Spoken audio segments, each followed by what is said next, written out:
Hello there guys, and welcome back to an incredibly exciting Star Wars Squadrons news video. Today I'm very happy to tell you that the B-Wing and the TIE Defender are coming to Squadrons later this year, alongside some other amazing content which I'll go over in just a second. Before that though, if you want to stay up to date with all things Squadrons and Star Wars gaming, then be sure to subscribe to the channel if you haven't done so already, and turn on those notifications so that you don't miss out on any more content. Also, with regards to the video, let me know what you think of all the news in the comments below. So the pilot briefing starts off talking about how they set out to make Squadrons a single package for players. However, once they showed the game off and when we got our hands on it, the support and love from the community for this game was more than they had expected. So today they have announced two new free content updates, one for November, which is next week, and another one for December that does not yet have a release date on it. The November update releases next week on Wednesday, November 25th, and the content for that is a brand new map to the multiplayer, which is Star Haven.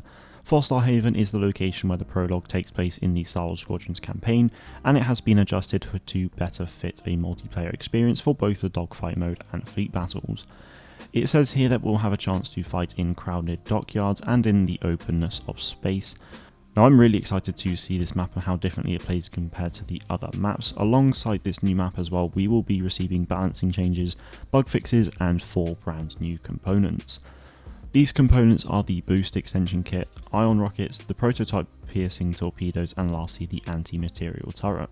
The boost extension kit is available for both the bomber class and the fighter class, and will give them a full boost which will allow them to get out of engagements or flee capital ship lasers if used correctly. Once used, it will then recharge over time, and obviously then you can use it again.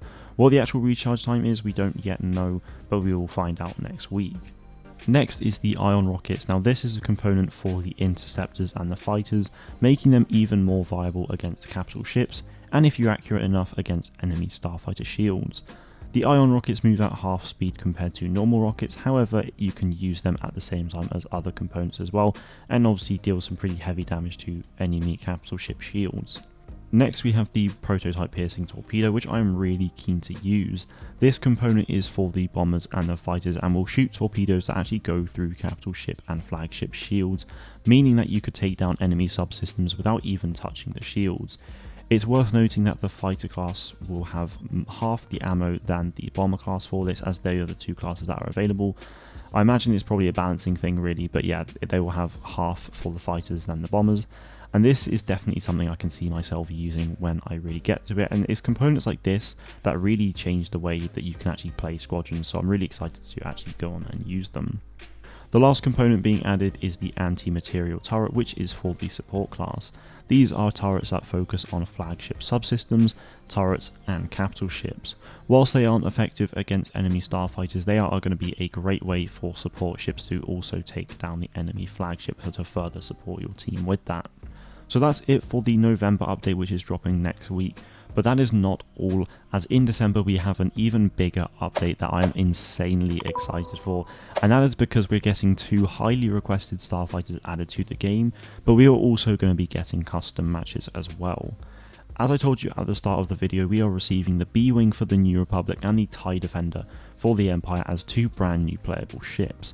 Now these ships have been requested for Squadrons pretty much as soon as the game was announced, so I'm so glad that Motive have put themselves to work to create these fan favourite ships for us. The ASF-01 B-Wing Starfighter is being added to the bomber class in Squadrons and can obviously use the bomber components. Sure, it's pretty good at most roles, however it was actually intended to replace the Y-Wing, so it is obviously making a lot of sense to be it as a bomber.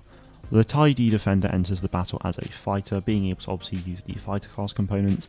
Again, this is a great multi-purpose ship, however it is very superior in starfighter engagements, and due to its multi-role ability I think it suits the fighter class best. Canonically speaking, the B-Wing and the TIE Defender are insanely powerful, but obviously you need to think of game balancing, so they will obviously be as balanced as they can be. They also have some unique features and components as well to make them different to the other ships. With the B-Wing you will have the gyro cockpit and the swiveling wings, and with the TIE Defender it will have shields. Now especially with the B-Wing here, I'm really excited to see how that will actually look. As I mentioned before, they will have their own unique components to be able to differentiate themselves from the other ships in their class and faction. However, we will have to wait and see what those are. Now, they obviously won't be better ships by default due to balancing. There are going to be times where you could probably use the Y-Wing over the B-Wing, same with the TIE Fighter over the TIE Defender, which is obviously good to see. Lastly, in the December update, as I said, we are going to be getting custom matches. Now, this has been a feature that has been requested for a very long time. It says here that the team were excited to hear about the community run events and tournaments, and that they just had to be able to provide this platform for us.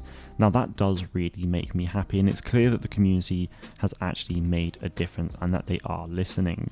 Obviously, gotta say huge props to Boomstick with Operation Ace for paving the way with tournaments, and then for Sammy and Ark obviously with the Creator Clash from Star Wars Legions, and then the Grand Dogfight Tournament for the New Republic server. They are the 3 community run events that we've had so far, with a lot more to come in the future.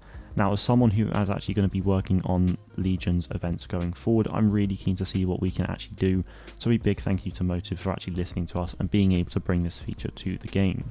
Now, these custom matches will allow between 2 to 10 players to go up against each other in private matches, which I guess means that you could probably do 1v1s if you really want to. Now, these will have modifiers that impact your hull, shields and damage, as well as changing capital ship damage, restrictions on what starfighters can be used, and so much more. Now, there really is a lot to do with this, which is amazing. Not only that, but they're adding a server browser feature as well to be able to go and join publicly made games with strangers or join friends lobbies, which is amazing. These next 2 updates are huge for the survival and prolonging the life of Squadrons, and I really cannot wait to jump into them. To end the pilot briefing, we have a message from Creative Director Ian Fraser saying that our enthusiastic support for the game has allowed them to expand on it even further, which I'm really excited about.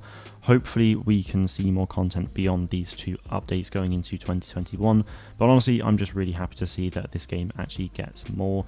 That is it from me today though, guys. Let me know in the comments what you think of all the news. What are you excited for the most about these updates?